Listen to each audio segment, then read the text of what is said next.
Hello everyone, welcome to Way of Literature. So guys, today I'm talking about a very famous poet, William Shakespeare's sonnets number 6, The North Wind's Ragged Hand Device.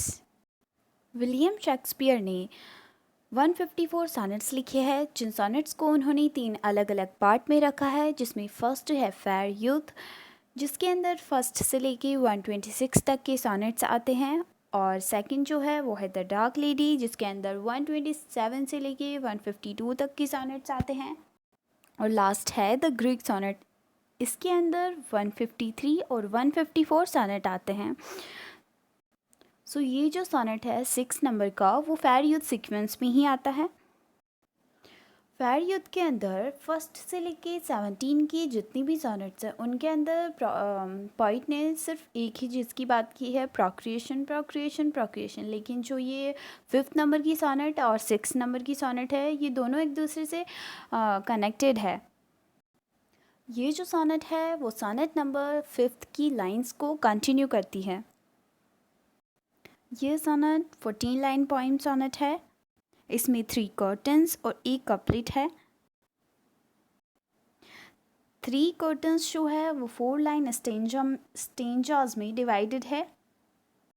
इस poem को एम्बिक pentameter में लिखा गया है और इसकी rhyming scheme है ABAB CD EF GG।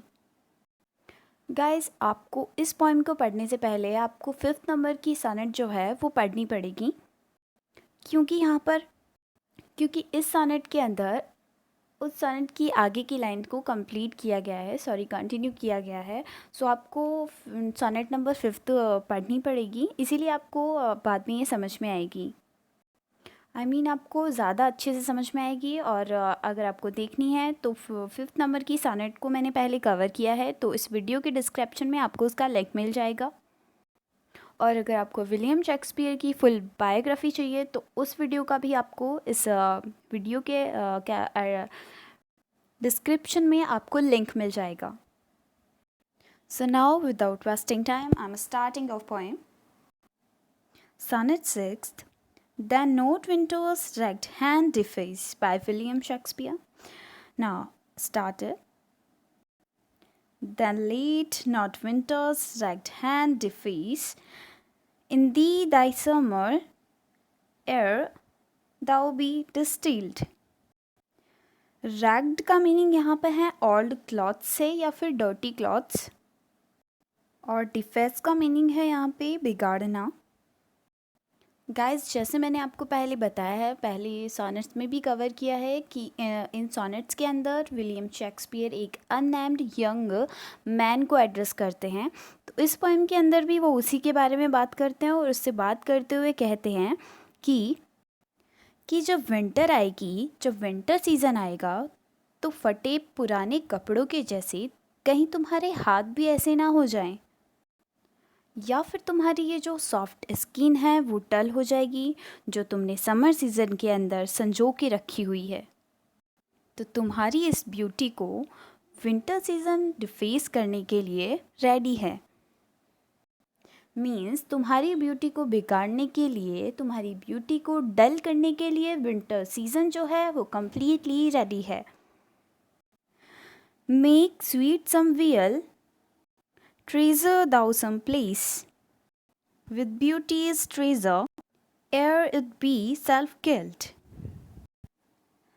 यहाँ पे वियल जो है वो इसका मीन है एक बॉटल जिसके अंदर स्वीट स्मेलिंग परफ्यूम रखे जाते हैं या फिर ऑयल्स रखे जाते हैं। एयर जो है वो पहले भी आया है, इसका मीन जो है वो है बिफोर, इसका मीन्स होता है बिफोर। ये ऑल लिटरेरी वर्ड है। अब पोइट जो है वो इन लाइंस के अंदर यंग मैन से कहते हैं कि तुम्हारी ब्यूटी के लिए तुम्हें एक स्पेशल प्लेस ढूंढने की ज़रूरत है। जस्ट लाइक वियल मीन्स एक कांच की बॉटल जिसके अंदर स्पेशल परफ्यूम्स एंड ऑयल्स को रखा जाता है, उसी तरह तुम्हें भी तुम्हारी ब्यूटी के लिए एक स्पेशल प्लेस को ढूंढने की ज़रूरत है, जहाँ तुम्हारी ब्यूटी लाइव रहे, जीवित रहे। मीन्स एक लेडी की वॉर्म जिसके अंदर तुम्हारी ब्यूटी है वो जीवित रहेगी, वो लाइव रहेगी, जस्ट लाइक तुम्हारे चिल्ड्रन के ज़रिए। वियल को यहाँ पे पर्सोनिफाई किया गया है एक लेडी की वॉर्म से, और अगर तुम ऐसा नहीं करोगे तो तुम तुम्हारी ब्यूटी को खुद ही डिस्ट्रॉय कर रहे हो। Now that use is not forbidden usury which happies those that pay the willing loan। Forbidden का यहाँ पे मीनिंग है अनअलाउड, जिसका हिंदी मीनिंग है निषिद्ध रूप से। यूजरी का मीन्स है एक मनी लेंडर जो कि हाई इंटरेस्ट पर मनी चार्जेस लेता है।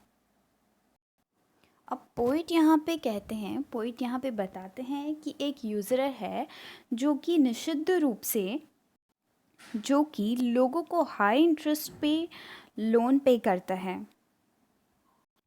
अब पोइट यहाँ पे इन 2 लाइंस में यंग मैन से कह रहे हैं कि एक यूज़रर की जैसे, एक मनी लैंडर के जैसे, जिसने अपनी मनी का यूज़ कब, कहाँ, कैसे बहुत अच्छे से यूज़ किया है, जैसे भी यूज़ किया हो बट उसका यूज़ किया है उसने, उसी तरह तुम्हें भी तुम्हारी ब्यूटी का एक अच्छी तरह से यूज़ करना चाहिए। तुम्हें डिसाइड करना चाहिए कि तुम तुम्हारी ब्यूटी का यूज़ कैसे करोगे। जिस तरह से एक यूज़रर, एक मनी लैंडर अपनी मनी को लेके बहुत ज़्यादा अलर्ट है, वैसे ही तुम्हें तुम्हारी ब्यूटी को लेके अलर्ट रहना चाहिए। Now that's for thyself to breed another thee, or 10 times happier, be it 10 for 1। अब पोइट यहाँ पे यंग मैन के साथ में आर्ग्यू करते हैं चाइल्ड को लेके। मीन्स यहाँ पे पोइट जो है वो यंग मैन से आर्ग्यूमेंट कर रहे हैं चिल्ड्रन को लेके। नो, एक नहीं, इनफैक्ट काफ़ी सारे। सो पोइट यहाँ पे यंग मैन से कहते हैं कि तुम्हें तुम्हारी जैसी ब्रीड एक और बनानी चाहिए। जिस तरह से तुम्हारी इतनी ब्यूटीफुल ब्यूटी है, तुम्हारी इतनी नेचुरल ब्यूटी है, वैसे ही तुम्हें और बनानी चाहिए। उसी प्रकार की नस्ल, एक ब्रीड तुम्हें और क्रिएट करना चाहिए। इनफैक्ट एक नहीं, तुम्हें काफ़ी सारे, जस्ट लाइक 10 बच्चे, 10 चिल्ड्रंस को बनाना चाहिए।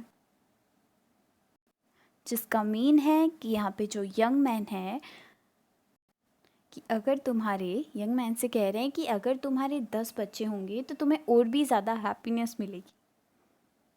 मीन्स तुम 10 गुना से भी अधिक हैप्पी रहोगे।